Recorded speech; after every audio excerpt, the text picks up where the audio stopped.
Today's Bible reading is taken from Acts of the Apostles, chapter 10, verses 34 to 43. Second reading, St. Paul's letter to Colossians, chapter 3, verses 1 to 4. And today's Gospel according to John, chapter 20, verses 1 to 9. Acts of the Apostles, chapter 10, verses 34 to 43. Peter began to speak. I now realize that it is true that God treats everyone on the same basis. Whoever worships Him and does what is right is acceptable to Him, no matter what race he belongs to.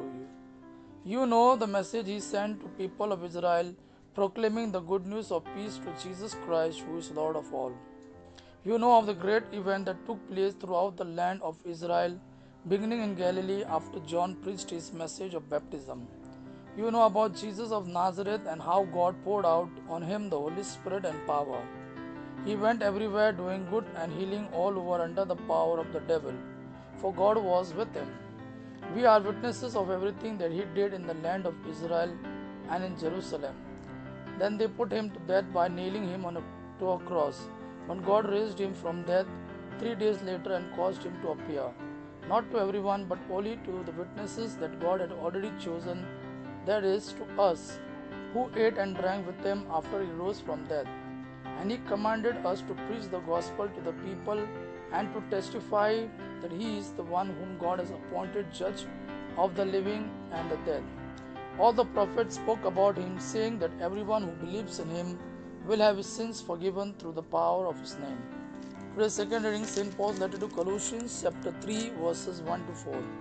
You have been raised to life with Christ, so set your hearts on things that are in heaven, where Christ sits on his throne at the right hand side of God. Keep your mind fixed on things that there, not on things here on earth. For you have died, and your life is hidden with Christ in God. Your real life is Christ, and when he appears, then you too will appear with him and share his glory. Today's Gospel according to John, chapter 20, verses 1 to 9. Early on Sunday morning, while it was still dark, Mary Magdalene went to the tomb and saw that the stone had been taken away from the entrance. She went running to Simon Peter and the other disciple whom Jesus loved and told them, "They have taken the Lord from the tomb, and we don't know where they have put him." Then Peter and the other disciple went to the tomb.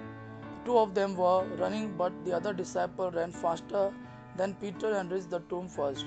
He bent over and saw the linen wrappings, but he did not go in. Behind him came Simon Peter, and he went straight into the tomb. He saw the linen wrappings lying there, and the cloth which had been round Jesus' head. It was not lying with the linen wrappings, but was rolled up by itself. Then the other disciple who had reached the tomb first also went in. He saw and believed. They still did not understand the scripture which said that he must rise from death. Gospel of our Lord Jesus Christ. Praise the Lord Jesus Christ. May God our Father and His Son Jesus fill you with His mercy, peace and love. Amen.